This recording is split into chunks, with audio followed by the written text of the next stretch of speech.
Seigneur Jésus-Christ ce matin. C'est pour nous un privilège. Nous sommes là devant la face de Dieu. C'est une grâce pour nous d'être dans la présence du Seigneur. Parce que David, je me rappelle, dit mieux vaut un jour dans tes parvis que 2 jours ailleurs. Et ce matin, dans le psaume 103, on va lire. Il dit, mon âme bénit l'Éternel, et que tout ce qui est en moi bénisse son Seigneur. Verset 2 qui dit, mon âme bénit l'Éternel et n'oublie aucun de ses bienfaits. Ce matin, c'est grâce pour nous que le Seigneur a manifesté encore ses bontés. Ce matin, nous sommes là dans sa présence. C'est pourquoi ensemble nous allons lever et glorifier le nom de Jésus. Même là où tu es, la présence de Dieu n'a pas de limite. Notre Dieu, c'est un Dieu qui règne. Il voit tout et il est omniprésent. Pour ce matin, nous allons dire aussi que Jésus soit élevé dans nos vies, dans l'assemblée ce matin. Si nous sommes là, c'est parce que Jésus a permis que nous soyons là. C'est pourquoi ensemble, tu vas élever la voix avec la chorale, tu vas commencer à chanter. Tu vas commencer à élever le roi des rois. La Bible dit, un fils vous est né, un fils vous est donné, et sa domination se reposera sur son épaule. Ce matin, nous voulons élever le nom de Jésus. Alléluia.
Dieu a seulement entendu le cri. Il y a des fois, tu n'as pas besoin de prier. crier pour que Dieu puisse t'entendre.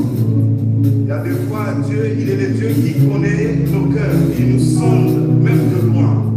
Il suffit seulement de crier, de chanter, d'élever le roi de rois. Et l'histoire de Paul et Silas, la Bible dit, ils étaient aussi dans la prison. Mais du fait qu'ils ont commencé à chanter, à élever le roi de rois. Et Dieu, dans le ciel, il a dit, qui sont ces personnes-là qui sont dans la prison en train d'élever? Il a senti le même atmosphère dans le ciel intérieur de la prison. Ce matin, mets-toi favorable, car le Seigneur est là pour te toucher. Il va te toucher, il va t'élever. Sois seulement disposé. Sois seulement disposé. Dispose ton cœur, car le Seigneur, même de moi, il peut te toucher. Alléluia. Merci Jésus. On va commencer à adorer le roi de roi avec des propres mots. Est-ce que tu peux l'élever, tu peux l'adorer? Il y a le Dieu qui reçoit louange ce matin, l'adoration de son peuple. Car il est au milieu de nous et nous lèverons ton nom à la gloire et la force et la puissance. Dans les cieux, sur la terre, il n'y a pas de Dieu comme toi. La Bible dit en quoi il y a ni ombre ni changement. Seigneur, ce matin, nous avons ton nom. Est-ce que le nom de Jésus soit élevé ce matin dans nos vies? Que le nom de Jésus puisse être élevé. C'est lui, il est digne au nom de Jésus. Seigneur, merci ce matin pour l'adoration. Merci, Seigneur, pour ta présence. Merci pour ta visitation. Merci ce matin, Seigneur, Dieu, pour la restauration. Merci pour le toucher au nom de Jésus. Alléluia, merci.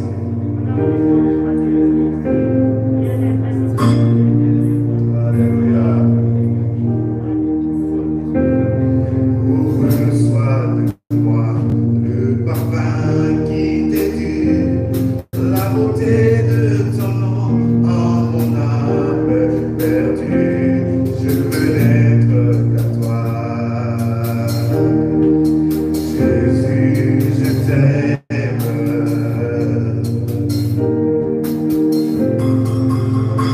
Sois ce que je trouve à donner, tout l'amour que mes yeux n'ont pas su te montrer. Je veux être à toi. Jésus, je t'aime. Est-ce qu'ensemble on peut dire, oh, sois de moi le parfum qui t'est dû, la beauté de ton nom, mon âme est perdue. Je veux m'être vers toi. Jésus, je t'aime. Reçois ce peu que je trouve à donner, tout l'amour que mes yeux n'ont pas su te montrer.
beauté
Ce matin, le Seigneur est là.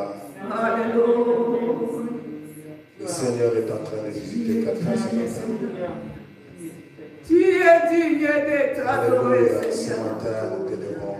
Digne es-tu, Seigneur. Il dit, portez les vivres les taux. Alléluia. Que le roi de roi fasse son entrée. Il est déjà là. Il est déjà là. Il est déjà là. Il est déjà là. Il est déjà là. Il est question de disposer seulement ton cœur. Le Seigneur est là. Le Seigneur est là. Il va nous faire du bien ce matin. Bien-aimés, nous arrivons au moment où le Seigneur veut parler à ton cœur. Il lui dit tout va passer. Mais la parole de Dieu ne passera jamais. Est-ce que je vais inviter notre papa? Il va prier pour ce moment propice. Il va élever la voix et laisser que Dieu puisse parler au cœur de chacun de nous. Merci Jéhovah. Alléluia.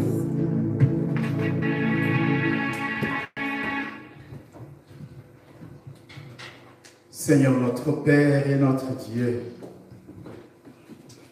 nous voulons bénir ton nom, élever ton nom, célébrer ton nom. C'est le seul nom qui nous a été donné, qui a été donné au monde, par lequel tout être humain, Seigneur, s'est tourné vers toi pour s'être sauvé. C'est le nom au-dessus de tous les noms. Merci de nous avoir convoqués dans ta maison ce matin et de nous avoir réunis, même si c'est virtuellement, avec tous ceux qui de près ou de loin, Seigneur, participent à ces cultes. Nous prions que ton esprit repose sur l'ensemble de ton peuple. Nous prions, Éternel notre Dieu, que par la puissance de l'esprit de la résurrection, que par l'onction qui fait éclater le jour, tu libères ton peuple, que nous sommes de tout fardeau, de tout lien, de toute chaîne, et même, Éternel, notre Dieu, de tout ce qui nous aveugle pour ne pas voir briller la splendeur de ton évangile, et de tout ce qui nous empêche de recevoir ta parole dans nos cœurs et de la mettre en pratique. Bénis ces instants, ô Dieu puissant. Bénis ton peuple, notre Dieu. Fais que nous recevions la parole qui nous sanctifie, qui nous édifie, qui construit notre vie. Ta parole est la vérité.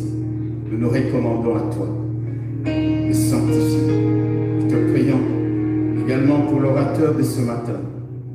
Seigneur Dieu, mets dans sa bouche ce qui vient de toi. Fais lui dire des choses, même celles qu'il n'a pas prévues. Enlève, Seigneur Dieu, même ce qu'il a prévu, mais que tu estimes être la nourriture d'un autre jour, d'une autre fois. Merci de nous faire du bien encore ce matin. Nous savons que tu as reçu notre louange et notre adoration. Nos cœurs se sont réjouis, Seigneur, de te louer, de te célébrer, parce que cela, c'est véritablement vrai. Bénis ton peuple.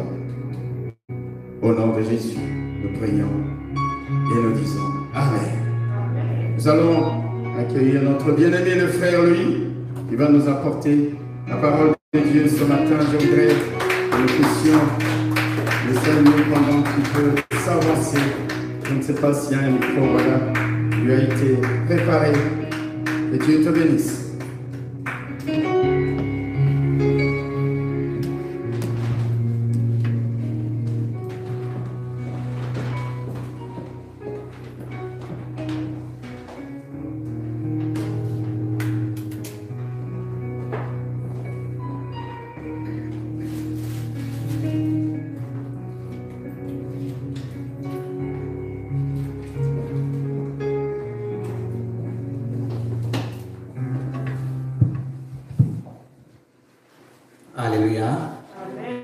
Bonjour à tous.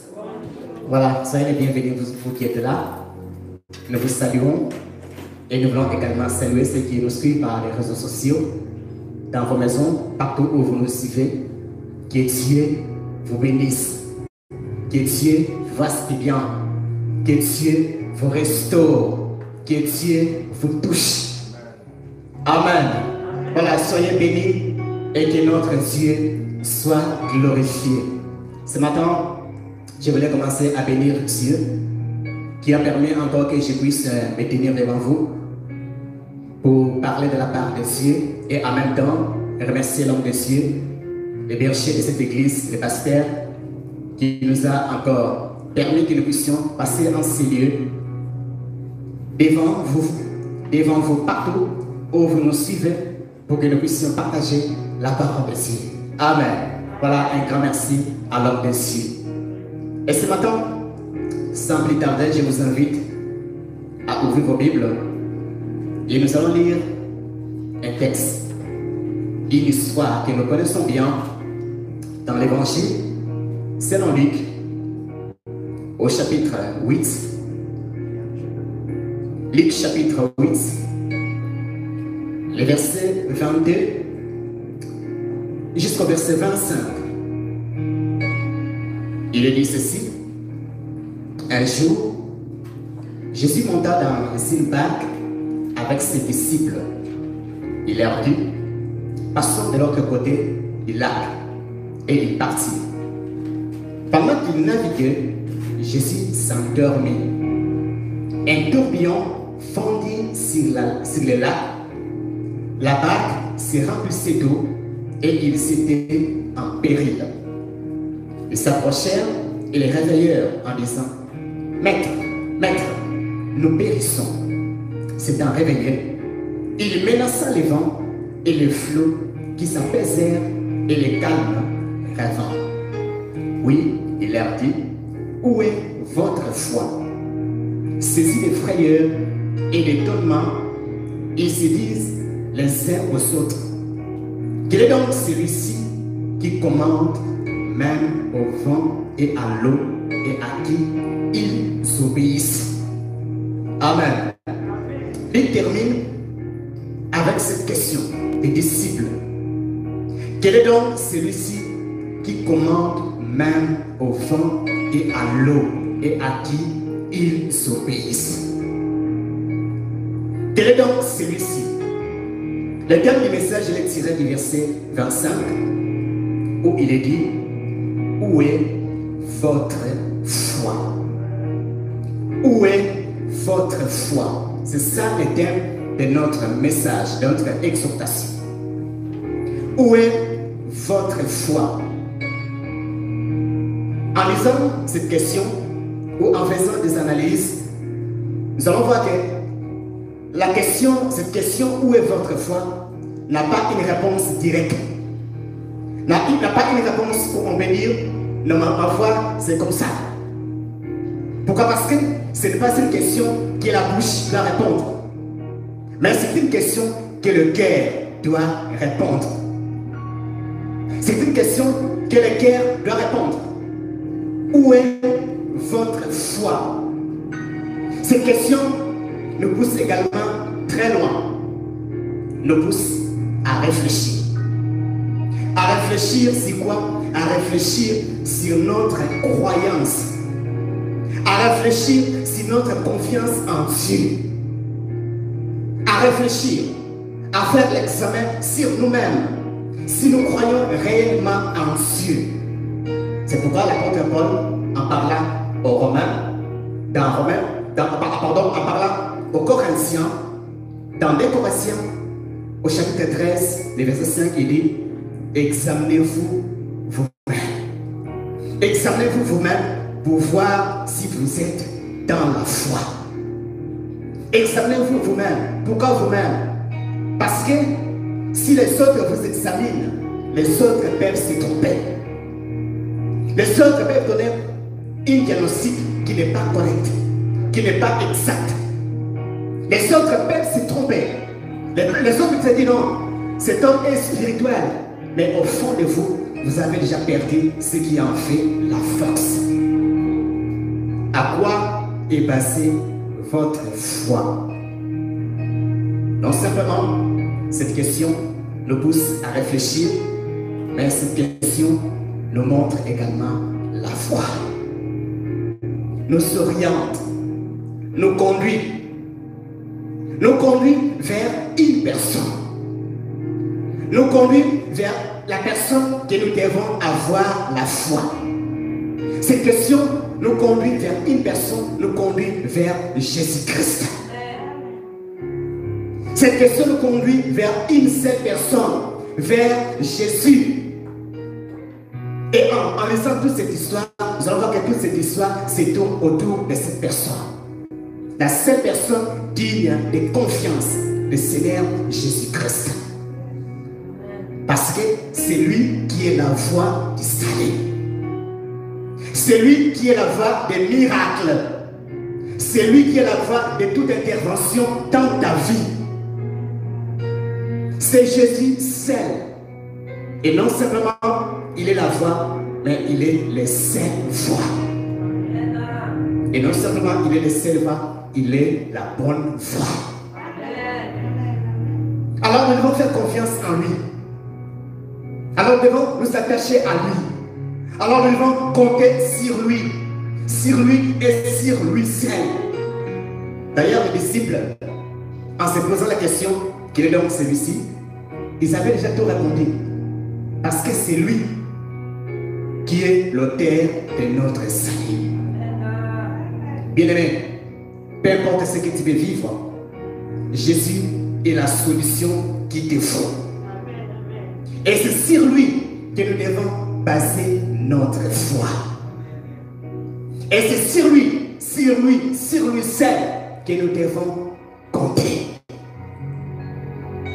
Si nous revenons dans cette histoire commence avec ces mots simples du Seigneur Jésus qui dit à ses disciples: passons de l'autre côté du lac. C'est Jésus qui prend l'initiative. C'est Jésus qui invite ses disciples à un déplacement.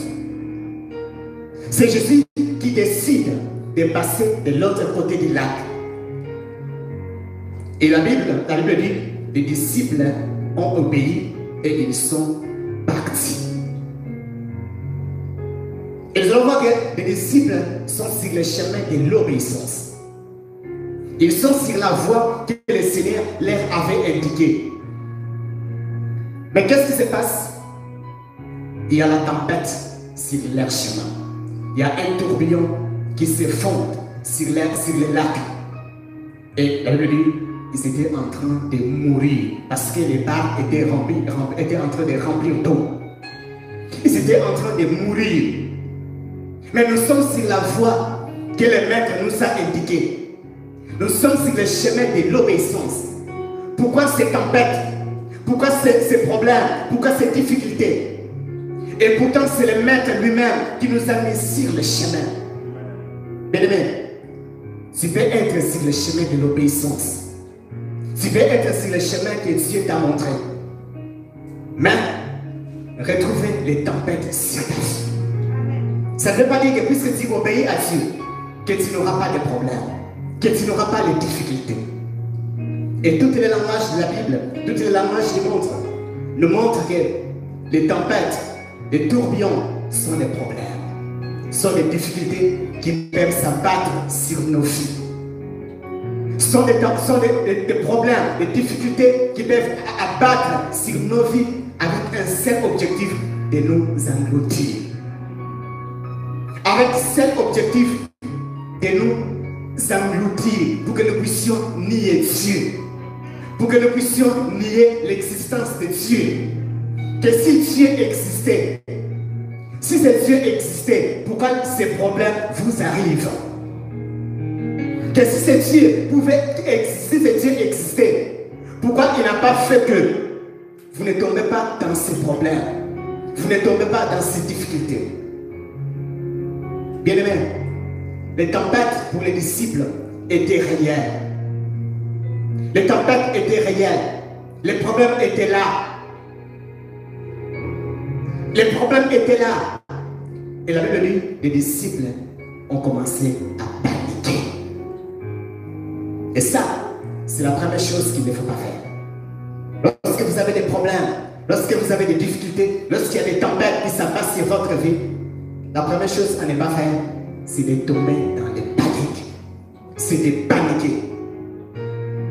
Et la deuxième chose qu'il ne faut pas faire, c'est d'oublier Dieu.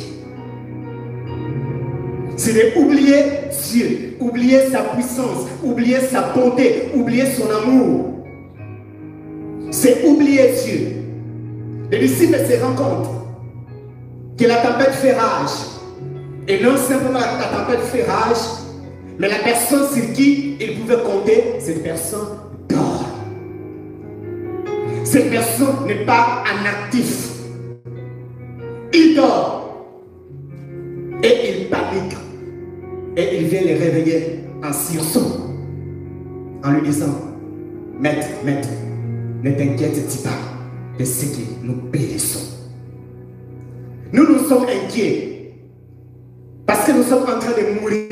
Il ne nous reste pas beaucoup de temps pour vivre. Nous sommes en train de mourir. Et toi, tu ne t'inquiètes pas, tu dors. Jésus qui dort, c'est Jésus qui a totalement confiance à son Père. Oui, bien-aimé, les tempêtes peuvent s'abattre. Jésus dormait sur la barque. Mais les disciples ne se sont pas rendus compte que le maître, avant qu'il dort, il avait parlé. Il avait dit, passons de l'autre côté du lac. Cette parole pouvait leur suffire. Cette parole pouvait leur suffire parce qu'il leur avait dit, passons de l'autre côté du lac. Peu importe ce qui va arriver sur le chemin, peu importe ce que vous allez rencontrer, peu importe les difficultés, peu importe les tempêtes, nous allons y arriver. Ils pouvaient croire à cette parole, mais ils ont oublié cette parole du Maître. C'est pourquoi je vous ai dit, n'oublie pas Dieu. Même lorsque tu traverses des moments difficiles, des tempêtes qui font rage dans ta vie, dans ta famille, ces situations qui te fait pleurer, qui veulent t'engloutir, n'oublie pas qui est Dieu. N'oublie pas ce que Dieu t'a donné comme promesse. N'oublie pas ce que Dieu t'a donné comme parole. N'oublie pas de quoi ce Dieu est capable. N'oublie pas que ton Dieu est fidèle. Que ton Dieu accomplira ce qu'il t'a dit. Qu'il y ait des tempêtes, qu'il y ait des combats. Les ennemis peuvent se liguer contre toi. Tous les ennemis du monde peuvent se liguer contre toi. Mais tu n'es pas seul. Tu marches avec un Dieu. Tu marches avec un Dieu tout puissant. Tu marches avec un Dieu qui domine sur tout. Tu marches avec un Dieu et lorsqu'il parle, tout s'arrête. Lorsqu'il parle, tout ça s'harmonise pour accomplir ce que Dieu a dit. Alors, tu peux faire confiance à ce Dieu qu'il a parlé. Même s'il dort, même s'il est inactif, il est là. Sa présence est là. Et les disciples pouvaient s'en rendre compte que même s'il dort, il ne peut pas être englouti par les eaux que lui-même a créées. Même s'il dort, il est là. Bien, même les tempêtes font rage dans ta vie. Sache que ton Dieu est là. Il a dit, si tu marches dans la vallée de l'ombre de la mort, ne crains aucun mal, car je suis avec toi. Si tu traverses les eaux, je suis avec toi. Ton Dieu marche avec toi. Il t'a donné la parole. Qu'il ne va pas te laisser seul. Qu'il ne va pas te laisser. Il a dit, je te délaisserai point et je t'abandonnerai point. Il dit, jusqu'à votre vieillesse, je reste le même. Je vous soutiendrai. Ça, c'est notre Dieu. Bien-aimé, cette histoire nous montre que Jésus, il est Dieu. Jésus est le Dieu qui commande, même au vent et à la mer. Et tout s'arrête, et tout s'éteint. Dis-toi dans ta situation, dans ton problème, j'ai un Dieu. Un Dieu qui commande sur tout. Un Dieu capable de tout. Peu importe ce qui menace ta vie. Pense à toutes ces situations peut-être qui ont voulu t'engloutir. À ces situations qui voulaient se débarrasser de toi. À ces problèmes. Dieu paix les calmer. Et ce matin, cet après-midi, peu importe l'heure que vous suivez nos messages, j'ai pris que Dieu calme toutes les tempêtes qui se lèvent contre toi. Oui, que Dieu ramène la paix, que Dieu ramène la tranquillité, que Dieu ramène ce que tu cherches dans ta vie et qu'il te conduise au bon port. Qu'il te conduise au port désiré, qu'il te fasse du bien, qu'il te touche, qu'il te guérisse, qu'il te sorte des entrailles de la mort. Oui, parce qu'il en est capable, parce qu'il peut le faire, car il est Dieu. Bien-aimé, Jésus marche avec toi. Jésus est au milieu de nous. Non, il ne peut pas te laisser t'engloutir, s'engloutir dans les eaux que lui-même a créées alors qu'il t'avait donné la parole. Souvent, lorsque les tempêtes sont là, nous nous disons non, j'aurais voulu que ces tempêtes n'arrivent pas. J'aurais voulu que les tempêtes n'arrivent pas, mais Dieu ne fait rien pour rien. Si les tempêtes arrivent, c'est pour que Dieu se glorifie. Si les tempêtes arrivent dans ta vie, c'est parce que Dieu a quelque chose pour se glorifier. Dieu veut se glorifier au travers de ton problème. Dieu veut se glorifier au travers de ta situation.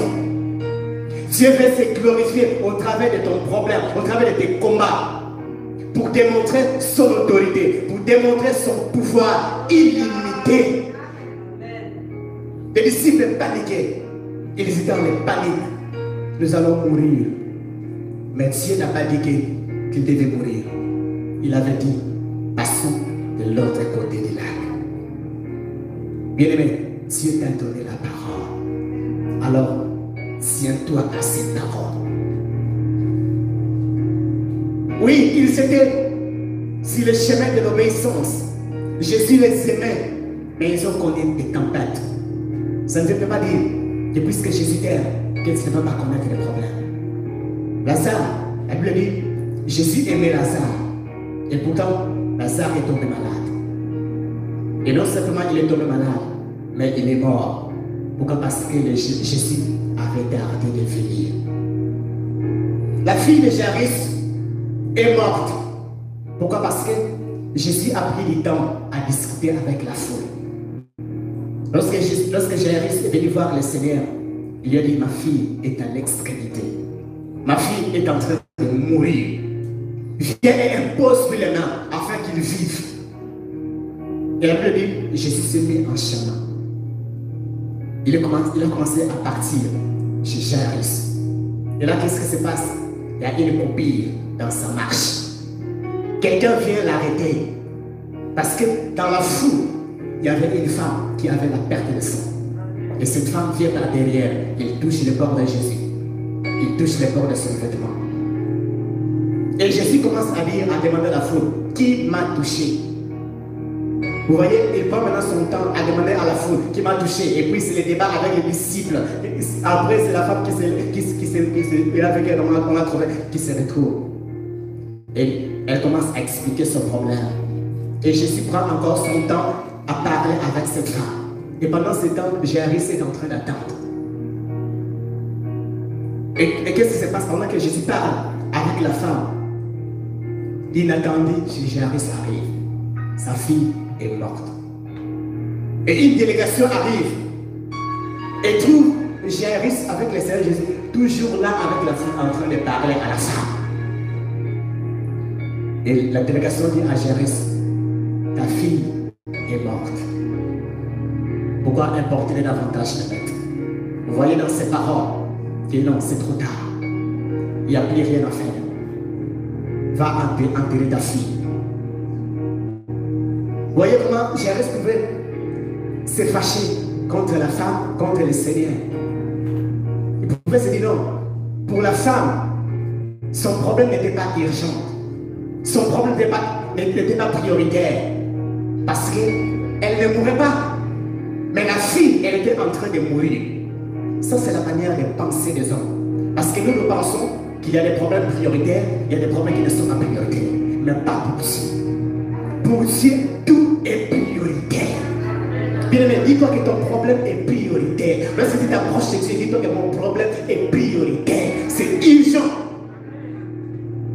Et Jésus, c'est pour Jésus, les problèmes de la femme étaient urgents, les problèmes de la fille de Jairus étaient urgents. Il n'y avait pas de choix. Tout était urgent. Dans ton problème, ne dis pas non. Pour moi, non, de toute façon, ce n'est pas urgent. C'est urgent. Que ce soit pour les problèmes de ta santé, que ce soit les problèmes de ton travail, que ce soit les problèmes de tes études. Quand c'est une approche de Dieu, dis que c'est pour urgent. C'est urgence. C'est urgent. Je me rappelle un jour, je suis allé aux urgences. Et le monsieur qui m'avait reçu, il me regarde et dit, monsieur, ici c'est vraiment pour les cas d'urgence. Je l'ai regardé, je dis, pour moi aussi c'est urgent. Bien aimé, tu t'approches et tu dis, non Seigneur, c'est urgent. Ne sous-estime pas ton problème, ne sous-estime pas tes tempêtes, ne sous-estime pas tes difficultés. Dis que non, c'est urgent. Pour mon mariage, c'est urgent. Pour cette affaire que je veux que Dieu puisse résoudre, c'est urgent. Comme je disais, l'inattendu arrive chez Jairus. Et la Bible dit, Jésus s'en tenait compte de ses paroles. Et simplement à Jairus, crois seulement. Tout dépend de la foi. Ça ne dépend pas de la logique. Ça ne dépend pas de l'urgence. Mais ça dépend de la foi. De ta foi en ces dieux. Ça dépend de la foi, de ta foi en ce Dieu, que mon Dieu est capable de tout. Mon Dieu peut me résoudre, mon Dieu peut me guérir, mon Dieu peut me donner ce travail. Mon Dieu peut me toucher, mon Dieu peut me lever, mon Dieu peut me donner du succès. Il dit, croissez. Et pour Lazare, il dira la même chose. Il dira à Marthe, ne t'ai-je pas dit que si tu crois, tu verras la gloire de Dieu. Si tu crois. Bien aimé, tout dépend de la foi, de ta foi dans les promesses de Dieu, de ta foi dans la présence de Dieu. Jésus n'a jamais échoué. Si les disciples avaient paniqué, c'est parce qu'ils n'avaient pas toute la connaissance du Seigneur Jésus. Mais nous savons qui est Jésus. Parce que nous avons toute la globalité de la parole de Dieu. Oui, Jésus est notre sauveur. Il est celui qui nous sauve de nos angoisses, de nos tempêtes. Il est notre sauveur. Et nous savons que il est mort, il est ressuscité. Et maintenant, il est à la droite de Dieu le Père. Il a reçu un nom qui est au-dessus de tous les noms. Et nous savons que tout pouvoir lui a été donné dans les cieux et sur la terre. Et nous pouvons compter sur son intervention. Quelles que soient les tempêtes de ta vie, ne panique pas. Quel que soit ce qui peut t'arriver, quel que soit ce que tu peux traverser, tu as un Dieu tout puissant. Tu as un Dieu qui est capable de tout. Tu as un Dieu qui domine sur tout. Dans le psaume, il dira, arrêtez, sachez que je suis Dieu. Il dit, je domine sur la terre, je domine sur les nations. Oui, notre Dieu domine sur tout. Il domine sur la maladie, il domine sur les démons, il domine sur les principautés, il domine sur tout. Et il peut t'élever. Alors, aie foi en ce Dieu. Oui, aie confiance en ce Dieu. Parce que pour les disciples, la Bible dit, il s'est levé et il a parlé. Et la mer s'est calmée. Quel est donc celui-ci à qui obéissent les vents et l'eau? Il est Dieu. Il est ton Dieu. Il est le Dieu créateur. Il est ton sauveur. Il est ton soutien. Bien-aimé, ne t'estime pas. Tu as un Dieu tout puissant. Tu as un Dieu capable de tout. Alors ne vis pas ta vie comme des païens. Ne vis pas ta vie comme des gens qui n'ont pas Dieu. Ne vis pas ta vie comme des gens qui ne connaissent pas Dieu. Cela ne veut pas dire qu'il faut minimiser les problèmes. Cela ne veut pas dire qu'il faut minimiser les tempêtes. Ça, c'est tomber dans les dénis. Oui, je vois les problèmes. Les tempêtes sont réelles. Les problèmes sont réels. La maladie est réelle. Les difficultés sont réelles. Mais j'ai vraiment un autre regard. J'ai développé une autre attitude. Pourquoi? Parce que je sais que je ne suis plus seul. J'ai Dieu qui marche avec moi. Et ce Dieu est capable de tout. L'apôtre qui a écrit aux Hébreux, il dira qu'il nous convenait, d'avoir un tel souverain sacrificateur. Parce que Jésus compatit à nos besoins. Oui, il compatit à nos besoins. Il est notre sauveur. Il est notre souverain sacrificateur. Et ce Dieu peut tout.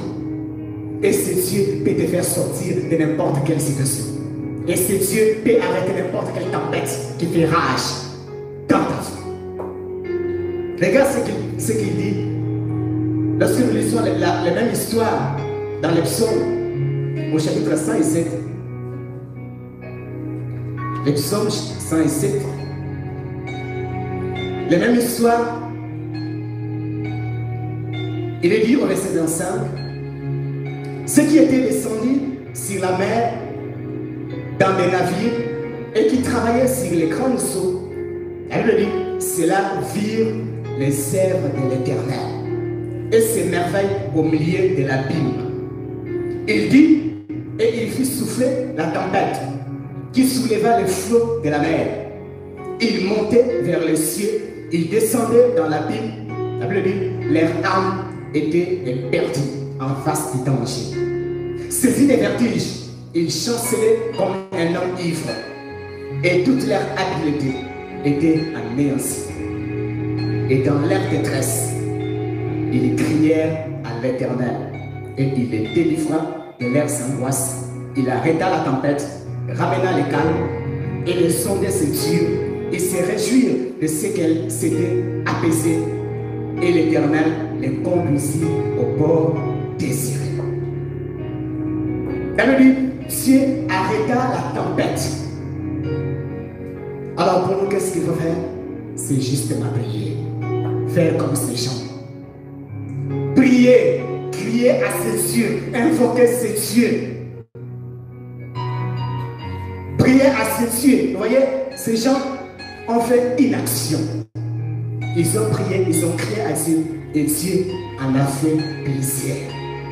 La Bible dit, Dieu, il les délivra de leur angoisse, il arrêta la tempête, ramena les calmes et les conduisit au port désiré. Ce matin, en ce dimanche, que Dieu te conduise au port désiré. Oui, que Dieu ramène la paix dans ton cœur. Que Dieu te donne la paix. Que tu retrouves ce que tu as perdu. Que tu retrouves ce que les tempêtes ont ramené, ont détruit. Que tu retrouves ta paix. Que le calme revienne dans ton foyer. Que le calme revienne dans ta vie. Où est votre foi? Je dirais, ma foi est sur une personne. Ma foi est dans Jésus. Ma foi est sur sa parole. Ma foi est sur ses promesses. Parce qu'il ne peut pas me mentir. Il ne peut pas mentir. C'est un Dieu fidèle.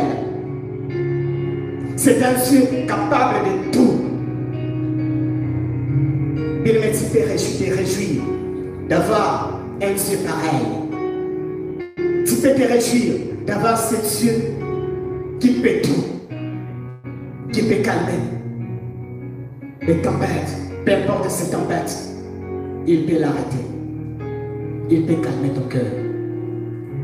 Tu as connu des moments difficiles, un divorce difficile, des enfants qui sont partis, ou des choses qui t'ont perturbé. Rassure-toi que tu n'es pas seul. Dieu est à tes côtés.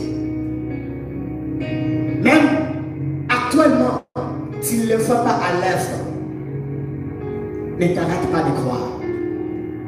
N'arrête pas de croire. Ne tombe pas dans les paniques. Ce Dieu se lèvera. Oui, il se lèvera et il fera. Il dira un mot et la chose arrivera. Et il dira un mot et le calme va revenir. Parce que ton Dieu peut tout. Bien-aimé, Jésus sauve. Il est la voie du salut. Oui, il nous convenait d'avoir un tel souverain sacrificateur. C'était dans notre avantage. Parce qu'il est le seul. La seule foi du salut. Et c'est la bonne foi. Si tu marches avec ce Dieu, c'est que tu es heureux. Oui, si tu marches avec ce Dieu, tu es heureux. Où est votre foi? Bien-aimé, en qui vous avez placé votre foi? Si votre foi est dans le temporaire, dans les choses qui vont passer, dans des futilités, dans des vagues, dans les paroles des prophètes, alors laisse-moi vous dire que vous êtes sur la mauvaise voie. Parce que tout cela va s'écrouler. Mais si votre foi est basée en Christ et ancrée en Christ, vous êtes sur la bonne foi. Parce que vous n'êtes pas seul. Peu importe ce que vous vivez, peu importe ce que vous traversez, tout le monde peut t'abandonner, tout le monde peut te critiquer, tout le monde peut te laisser, tout le monde peut se moquer de toi. Mais Dieu ne peut jamais se moquer de toi. Mais ce Dieu ne peut jamais t'abandonner. Tout le monde peut se dire, non, c'est trop tard, c'est fini. Pour Lazare, ils ont dit c'est fini. Pour la fille de Jairus, ils ont dit que non, c'est trop tard. La tempête était là, mais les maîtres avaient parlé. Pour la fille de Jairus, elle était morte, mais Jésus était déjà en route. Jésus était déjà en déplacement. Même s'il s'est arrêté, il était déjà en route. Bien-aimé, dis-toi que non, dans ma vie, dans ma situation, même si je ne le vois pas, je sais qu'il est déjà en route. Dans Job, il est dit ceci. Dans Job, chapitre 35, le verset 14, Elihu dit ceci à Job. Bien que tu dises, tu ne le vois pas, ta cause est devant lui. Attends-les. Dans cette difficulté, Job se disait non, mais où est Dieu? Je ne vois pas Dieu. Et lui, il vient l'exhorter pour lui dire, même si tu ne le vois pas, actuellement tu ne le vois pas, ta cause, ton problème est devant lui. Il a entendu ton cri. Alors, attends l'exaucement, attends son arrivée. Fais-lui confiance, compte sur lui. Où est votre foi? Bien-aimé, notre foi doit être basée sur Jésus-Christ. Et sur Jésus-Christ le Saint. Il est capable de tout. Ton Dieu est tout. Oui, rien n'est étonnant de sa part. Il peut guérir n'importe quelle maladie.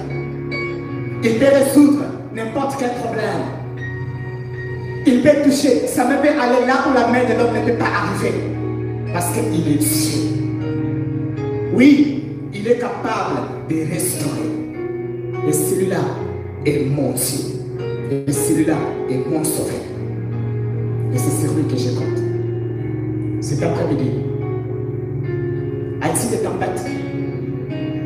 As-tu une situation qui te ronge, qui te fait mal? Tu as l'impression que Dieu ne t'écoute pas. Ne tombe pas dans les paniques. Il est là. Ton Dieu est là. Il agira, il se lèvera, il parlera, il te fera du bien. Tu dis non, je suis fini. Tu n'es pas fini. C'est toi qui dis que tu es fini. Tant que Dieu n'a rien dit, tu n'es pas du tout fini. C'est Dieu qui peut donner un enfant même à une femme, à une vieille dame de 90 ans, de 90 ans. Incroyable. c'est Dieu béton. Et ça, c'est le Dieu à qui nous avons affaire. C'est Dieu qui marche avec nous. Il a tout pouvoir. Il domine sur tout. Tu peux lui faire confiance. Où est votre foi? Dis-toi, ma foi est ancrée en Christ. Même si je ne le vois pas, je sais qu'il est là. Même si je ne sais rien, je le sais, il est là. Et il va me toucher. Et il va me toucher. Peu importe les tempêtes, peu importe la gravité de ta situation, Dieu ne t'a jamais abandonné.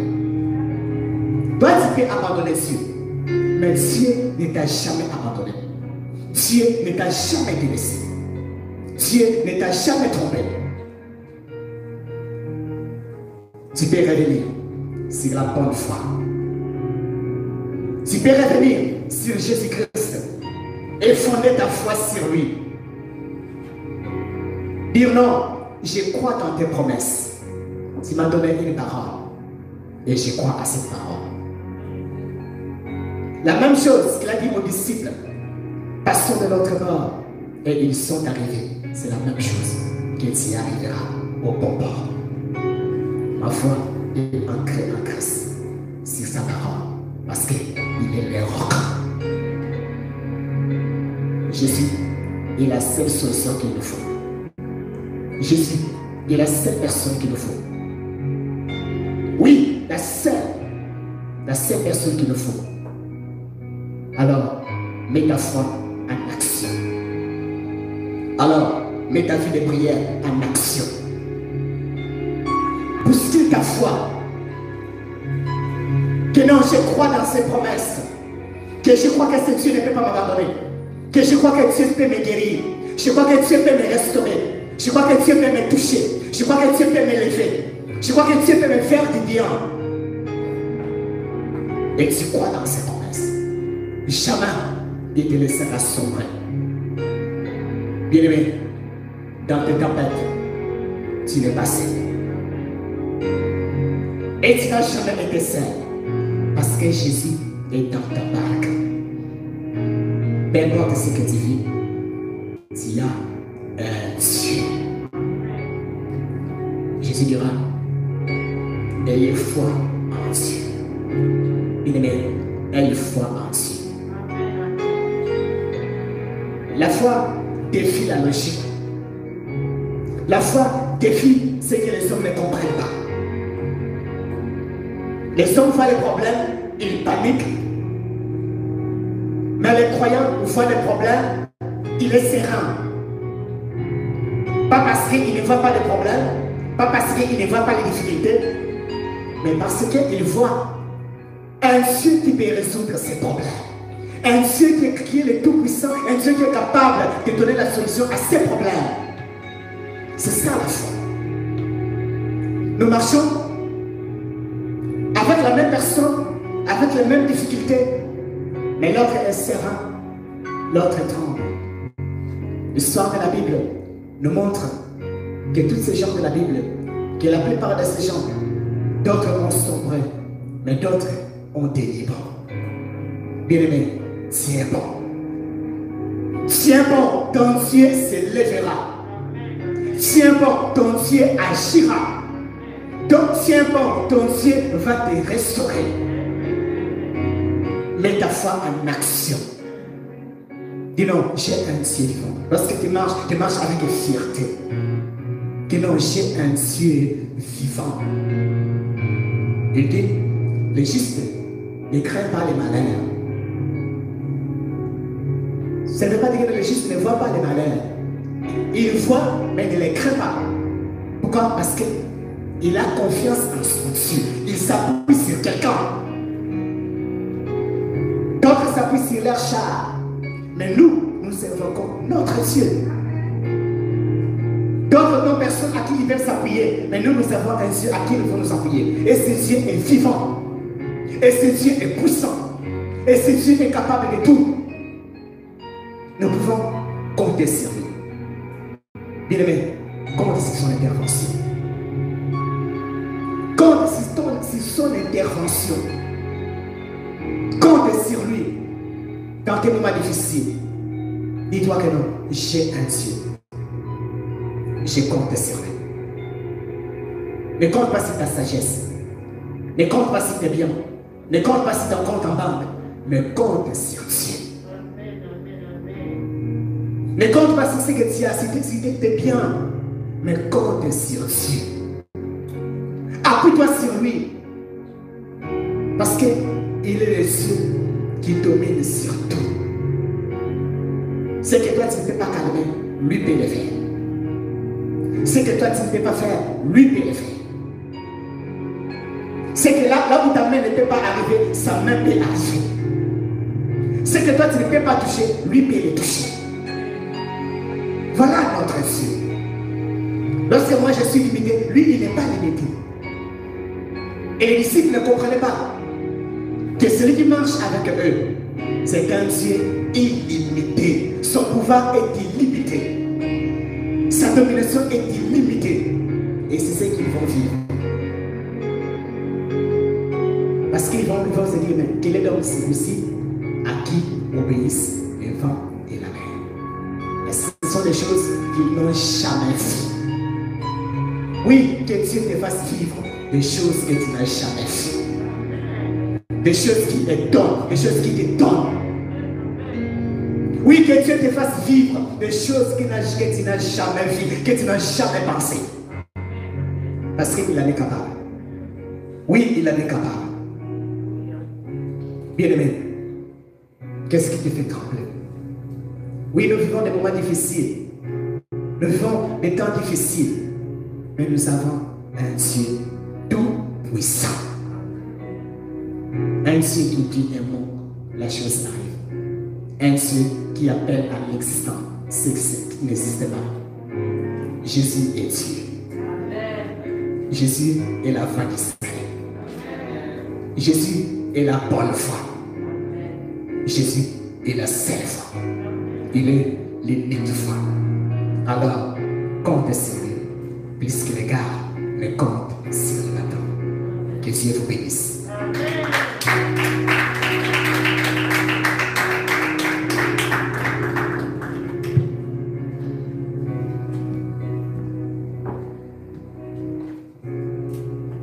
Alléluia.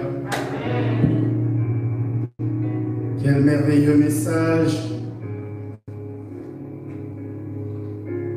La foi, ce n'est pas de dire j'ai la foi. La foi se manifeste. Elle se manifeste dans des moments difficiles. La tempête souffle. Les problèmes viennent contre nous. Les flots et les vagues se déchaînent. Mais nous tenons, nous croyons, nous disons que celui qui nous a dit allons de l'autre côté, celui qui a créé les vents, les flots, est avec nous. Et nous croyons que nous y arrivons. Le Seigneur dormait. Ils l'ont réveillé. Il a parlé. Et effectivement, ils sont allés de l'autre côté. Dans nos vies, il y a des moments où nous traversons des périodes difficiles. Nous avons l'impression que tout se déchaîne contre nous. Nous avons l'impression que Dieu, il est lointain. Et ce matin, nous avons entendu sa parole. Il n'y a aucun problème qui ne soit prioritaire, qui ne soit moins prioritaire à ses yeux. Ce jour-là, celui qui est venu, Jairus, au-devant de lui, la femme atteinte de perte de sang, aucun d'eux n'est rentré sans solution. Quand nous venons devant le Seigneur, avec foi, quand nous croyons dans sa parole, nous n'allons pas rentrer les mains vides. Il y aura un temps où la tempête va souffler. Mais le Seigneur a toujours le dernier mot sur les vents, les mers agitées et les tempêtes. Tenons bon. Le temps de la tempête vient. Mais le temps où le silence que Dieu va lui imposer également est programmé par le Seigneur. On est humain, on peut paniquer, on peut douter, on peut trembler. Mais n'oublions jamais que Dieu est avec nous. C'est ça notre force, bien-aimés frères et sœurs. C'est de savoir que Dieu est avec nous. Et quand il se lève, tout lui obéit. Rien ne lui résiste. Ne l'oublions pas. Dieu nous fera arriver au port désiré. Continuons à nous attacher à ces dieux-là. Imaginez que ces jours-là, les disciples n'avaient pas Jésus dans la même barque avec eux. Voyez-vous, quand nous sommes avec le Seigneur, nous savons que, quel que soit ce qui nous arrive, il se lèvera en notre faveur si nous nous mettons à crier à lui. Parfois, tu auras l'impression que, mais Seigneur, les années passent.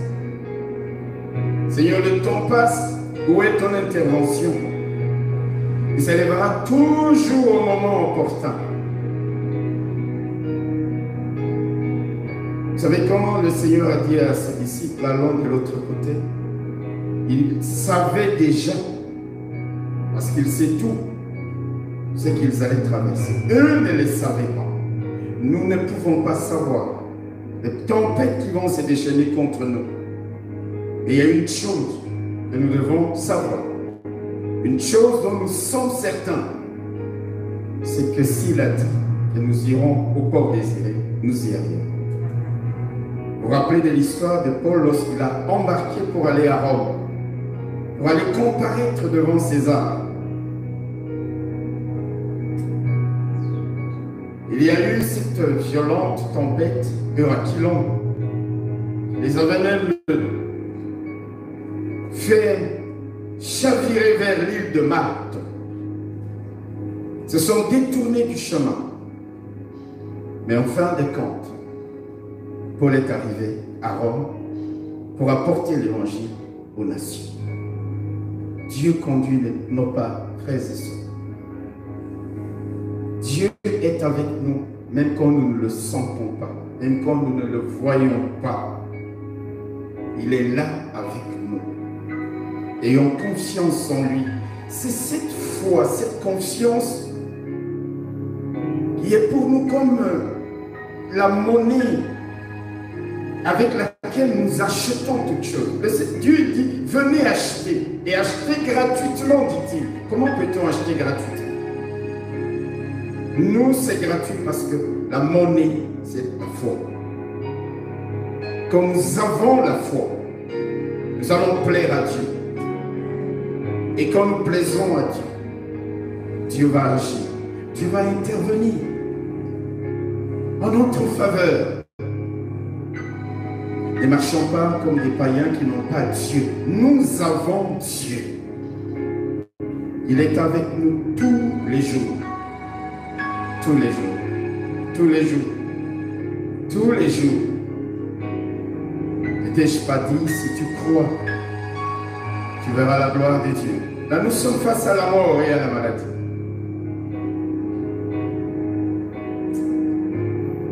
Ma femme atteinte de perte de sang, la maladie. Si je puis toucher le bord de son vêtement, je serai guéri. J'ai la foi.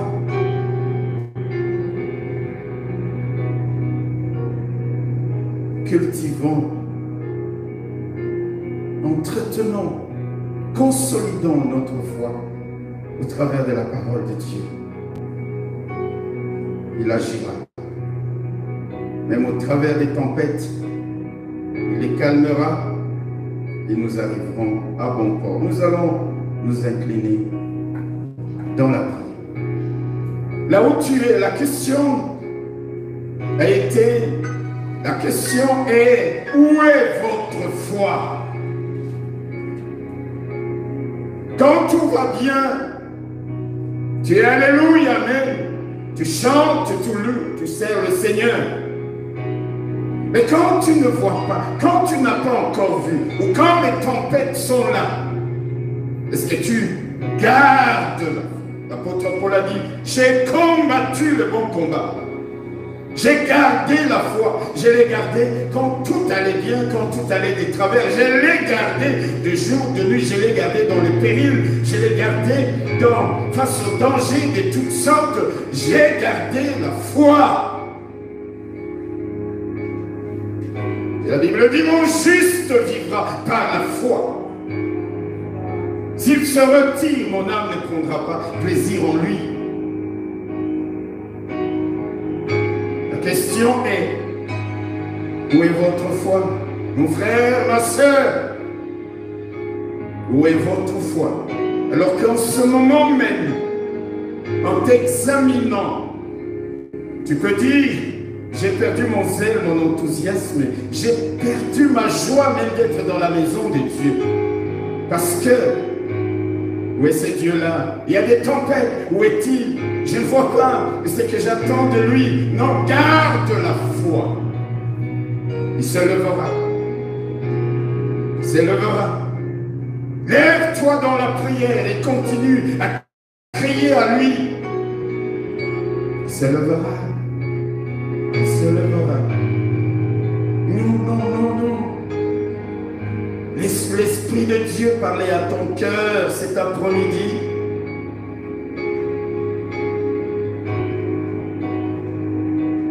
L'Esprit de Dieu t'a révélé ta position par rapport à la foi en Christ Jésus. Es-tu dans la foi? Ou commences-tu juste à croire des lèvres? Es-tu dans cette assurance faire des choses que tu espères? Nous n'attendons plus à ce que tu espères, à ce que tu as demandé. Tu n'y crois plus. C'est peut-être par formalité que tu pries, peut-être par formalité, par habitude, par routine. Où est votre foi? Le Seigneur ne leur a pas posé cette question quand tout allait bien. C'est quand tout était de travers. Parce que c'est dans ces moments-là,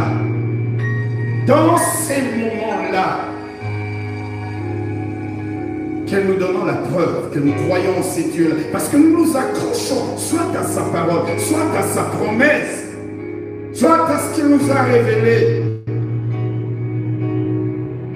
Dans l'histoire de Paul vers Rome, quand il y avait cette grande tempête, il a dit aux gens qui ne mangeaient plus, qui avaient peur et qui étaient effectivement dans la panique, mangez, n'ayez pas peur, personne ne mourra. Il en sera comme mon Dieu me l'a dit, il en sera comme il m'a été dit.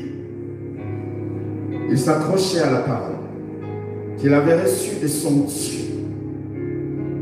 Il a encouragé tous ceux qui étaient avec lui, parce qu'il sait, il savait que son Dieu ne pouvait pas mentir.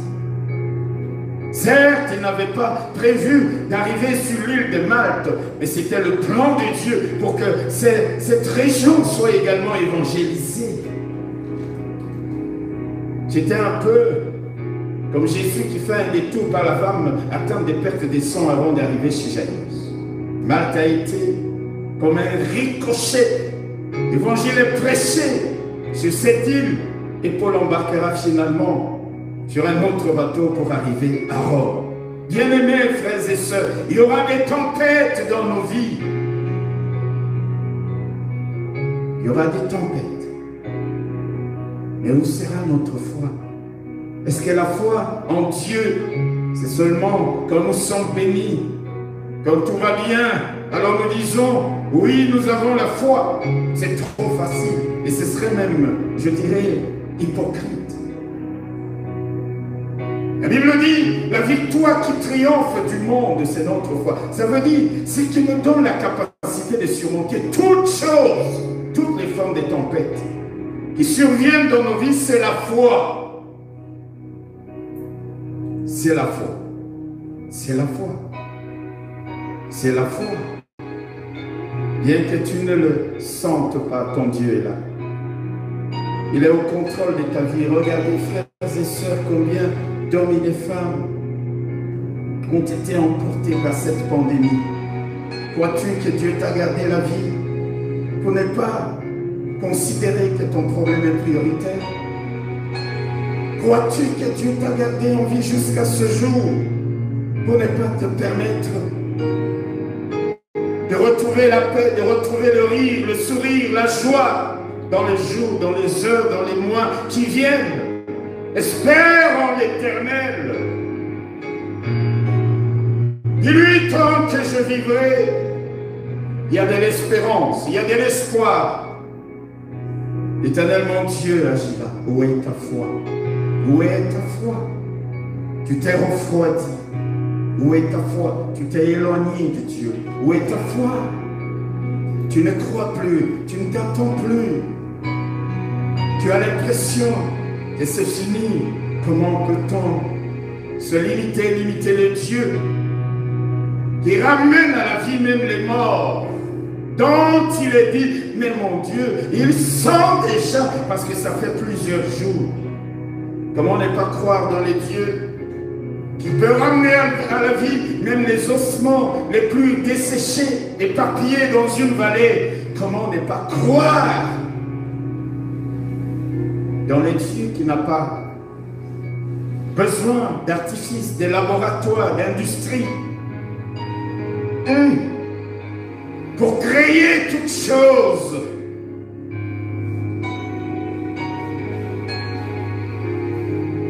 Les gens qui nous ont permis d'avoir des ordinateurs ont des usines pour créer ces choses. Les éléments sont fabriqués dans des laboratoires avec des machines automatisées, des véhicules, regardez, dans les chaînes de montagne. Regardez ces sociétés qui fabriquent des smartphones. Mais Dieu n'a pas besoin de tout ça. Dieu parle. Et quand il parle, tout s'aligne au son de sa voix. Et tout évolue vers ce qu'il déclare.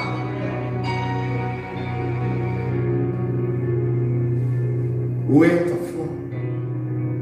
Je voudrais te prier, frères et sœurs, qu'à cette reprise qui va bientôt commencer, une période qui va s'ouvrir des déconfinements, que tu te dises, Dieu s'intéresse à moi, une pauvre femme, autant qu'à un chef religieux. Les gens de ce monde se seraient précipités d'abord dans la maison de Jairus. Il était bien connu. Ils ne se seraient peut-être pas intéressés à cette pauvre femme dont on savait depuis plusieurs années qu'elle était malade et qu'elle n'avait plus rien.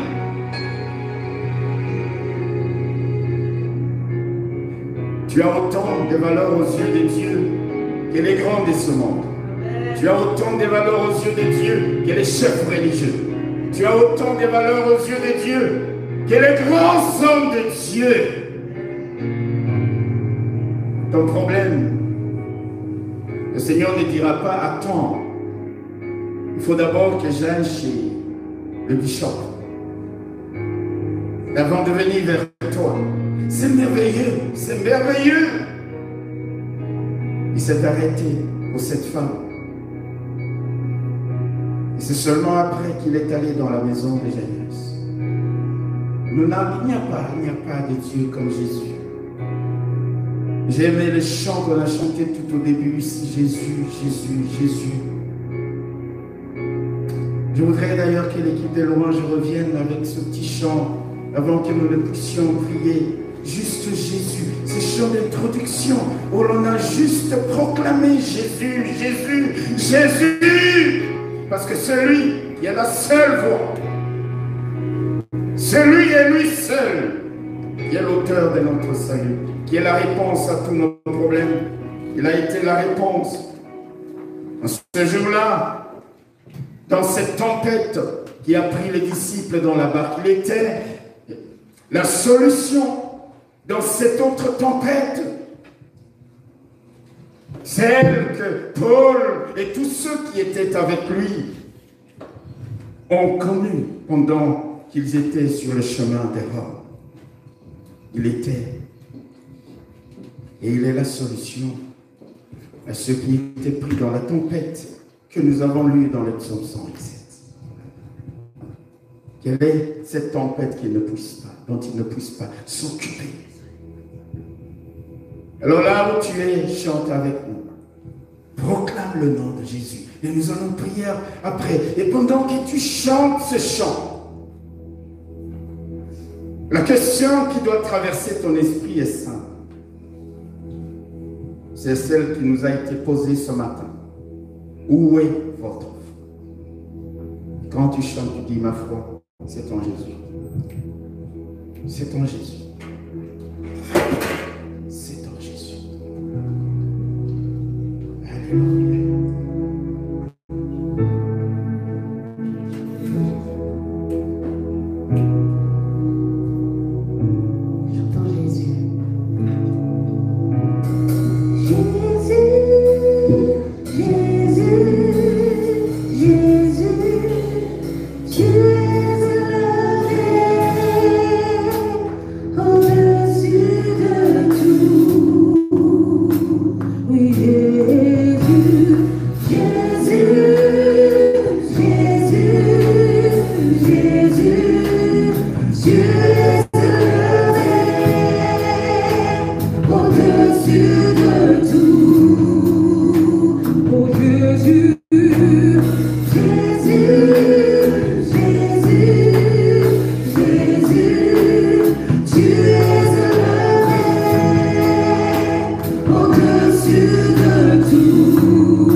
Qui peuvent, oh Dieu, ressembler à des vagues et à des flots qui viennent pour nous submerger.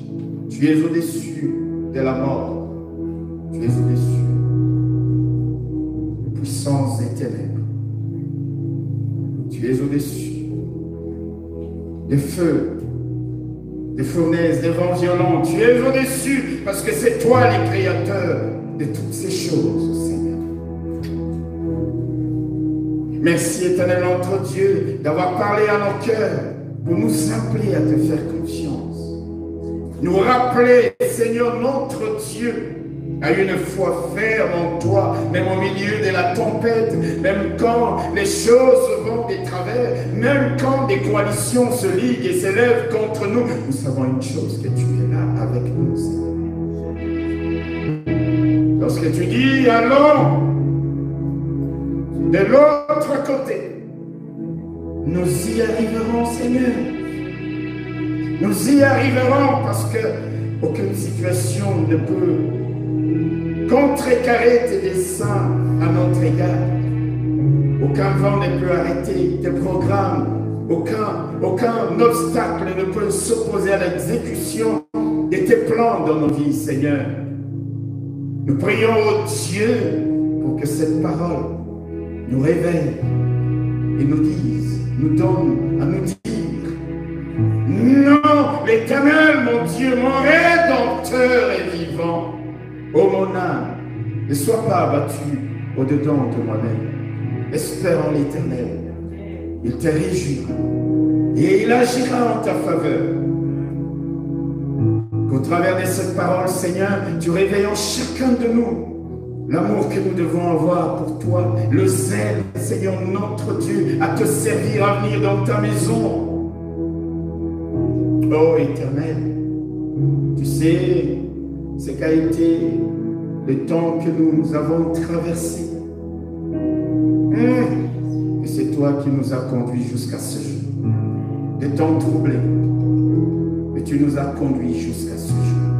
Comment ne pas te louer et te rendre grâce. Bénis ta parole dans nos cœurs, Seigneur, et donne à ceux de ton peuple de réaliser plus que jamais que sans toi, nous sommes perdus. Sans toi, Éternel, notre Dieu, nous allons ressembler aux gens de ce monde qui promènent des regards inquiets, qui font des crises, qui font des AVC, qui se suicident parce qu'ils n'ont plus d'espérance. Mais en toi, nous avons une espérance. Fortifie ton peuple, notre Dieu, et nous prions pour tous ceux, effectivement, qui sont dans une tempête quelconque. À l'heure d'aujourd'hui, Seigneur, lève-toi, nous te prions. Parle à cette tempête pour qu'elle se taise, pour qu'elle se calme, que ce soit dans la situation familiale de mon frère ou de ma soeur, que ce soit dans son lieu de travail, que ce soit, oh Dieu, dans ses projets, dans ses réalisations. Éternel, notre Dieu, nous crions à toi comme les disciples ont crié ce jour-là, pour que tu t'élèves, ô Dieu, et que la tempête réalise elle-même qu'elle ne vaut rien devant toi. Éternel, notre Dieu, bénis nos frères et sœurs, bénis ton Église, bénis ton peuple. Louange, gloire et honneur ne soient rendus qu'à toi. Au nom de Jésus, nous prions et nous disons Amen. Amen. Merci beaucoup. Nous sommes arrivés à la fin de ce programme. Je voudrais rappeler, mardi, nous aurons un temps de prière spécial pour 3 choses. Nous allons faire la dédicace du mois de juin. Vous savez, c'est le premier jour du mois de juin de prière, le mardi, parce qu'aujourd'hui nous sommes à la fin du mois. Pratiquement. Donc nous aurons un temps pour la dédicace. Nous allons prier pour la situation qui se passe à Goma. Nous voulons prier pour ces gens-là qui vivent dans une profonde détresse à cause de ce volcan qui s'est levé, qui s'est déchaîné. Vous avez vu les populations s'est déplacée, abandonnée pratiquement à elle-même. Pratiquement à elle-même. Il y a des moments où on a mal au cœur. On a vu certaines situations de détresse comme ça et le monde entier s'est mobilisé en peu de temps. Et là, on est comme dans une espèce d'indifférence. Peut-être aussi parce que dans nos pays, là même quand l'aide humanitaire arrive, nos autorités ne s'en occupent pas comme il le faudrait. Nous devons toujours le dire. Et nous prions pour que nos autorités prennent conscience que Dieu ne les a pas établis dans ces pays-là pour elles-mêmes, pour les populations. Mais pour leurs administrés, on n'est pas chef si on n'a pas des gens. On n'est pas général si on n'a pas des troupes. On est président, on est ministre, on est député. Pour assurer le minimum, ne fût-ce que le minimum au peuple. Nous allons prier pour cette situation à Goma et nous prierons également pour la reprise des activités. Vous savez que le 13, nous aurons notre premier culte avec une centaine de gens à l'intérieur. Nous aurons ces cultes-là, nous voulons prier pour ces 3 sujets. Et le vendredi, nous prierons en rapport avec le message d'aujourd'hui. Où est votre foi? Notre moment de prière et d'intercession, le vendredi de la semaine prochaine, ce sera en rapport avec ce message. Mais pour mardi, nous voulons prier pour nos frères et sœurs des Goma. Nous voulons prier pour que vraiment là où ils vont, bien aimés frères et sœurs, je vous dirai quelque chose d'autre dans les semaines qui vont venir par rapport à cette situation. Mais pour aujourd'hui, je voudrais simplement que nous puissions prier et prier pour ces gens qui trouvent un abri, qui trouvent de quoi manger, qu'il y ait même des anges, je ne sais pas, qui se déplacent vers eux. Que Dieu touche les cœurs de nos autorités pour qu'elles réagissent rapidement face à cette situation. C'est vrai, attendre l'aide internationale, c'est bien, mais c'est d'abord nous-mêmes, sur le plan national, local. Et voilà, c'est ce que nous ferons la semaine prochaine. Je vais nous demander de nous lever, nous allons prier pour clôturer ce moment merveilleux. Je sens que à la reprise, le Seigneur sera avec nous encore et plus encore, oui, plus encore, plus encore, plus encore, plus encore. Je sens un grand niveau. Je sens, bien-aimés frères et sœurs. Éternel notre Père et notre Dieu, nous te sommes reconnaissants pour tout ce que tu fais dans nos vies. Nous te sommes reconnaissants pour la santé, la nourriture, les vêtements. Nous regardons ce qui se passe ailleurs et nous réalisons combien nous sommes mieux lotis, Seigneur. Quand des gens quittent leur maison, abandonnant tout, sans savoir même où ils vont reposer leur tête, sans savoir même pas de quoi, Seigneur, notre Dieu, le lendemain sera fait. Comment n'est pas, éternel notre Dieu, porter le fardeau dans nos cœurs et dans le même temps te remercier pour tout ce que tu fais dans nos vies. Prions déjà pour nos frères et sœurs, toute la population des Goma. Prions pour nos autorités, Seigneur, pour que tout s'organise afin que ce peuple soit secouru, ces populations soient secourues. Prions notre Dieu qu'une organisation quelconque se mette en place, une machine quelconque se mette en place pour leur venir en aide. Te recommandons nos frères et sœurs et toutes les personnes de bonne volonté partout qui auront à cœur de faire l'une ou l'autre chose en faveur de ces populations, Seigneur, que tu les bénisses. Merci d'avoir été avec nous et de nous avoir donné ta parole. Nous voulons que tu nous accompagnes en paix comme tu nous y as emmenés. Tu nous as emmenés dans ta maison. Tu connais le programme que nous avons arrêté, Seigneur, pour la semaine qui va bientôt commencer. Conduis-nous dans ces programmes. Que ton esprit nous assiste dans notre faiblesse pour que ces programmes soient faits non pas selon l'homme, mais selon toi. Réveille l'ensemble de nos frères et sœurs, parce que plusieurs, éternel notre Dieu, risquent de sombrer dans la lassitude, dans la routine, de rester à la maison, même alors que les portes des églises seront bientôt ouvertes. Nous voulons que tu mettes dans les cœurs des uns et des autres la sorte de courir, de venir dans ta maison, éternel notre Dieu, pour venir louer, célébrer ton nom. Fais souffler ces vents nouveaux dans ton Église, dans les cœurs des uns et des autres, pour que nous n'ayons pas à prendre la vie chrétienne comme quelque chose de banal, de superficiel, que nous faisons quand le temps est beau, quand ça nous plaît. Mais que ça soit une recherche constante de communion avec toi. Des cœurs qui veulent te louer, des cœurs reconnaissants, des cœurs qui cherchent à entendre ta parole, à te servir, parce que c'est pour cela que tu nous as sauvés. Merci d'être avec nous. Accompagne-nous dans nos maisons. Que l'amour de Dieu, le Père, la grâce de notre Seigneur, Jésus-Christ, et la communion du Saint-Esprit soit avec vous ici, et soit avec tous ceux de nos frères et sœurs, partout, d'où qu'ils nous suivent. Que la grâce surabondante de Dieu les couvre, et que la paix soit ramenée dans leur vie, dans leur famille, dans l'œuvre de leurs mains. Que la réussite revienne, la santé revienne, la victoire, le rire. Nous te prions, oh Dieu, au nom de Jésus, et nous te disons merci. Ensemble, nous disons Amen. Amen. Que Dieu nous bénisse.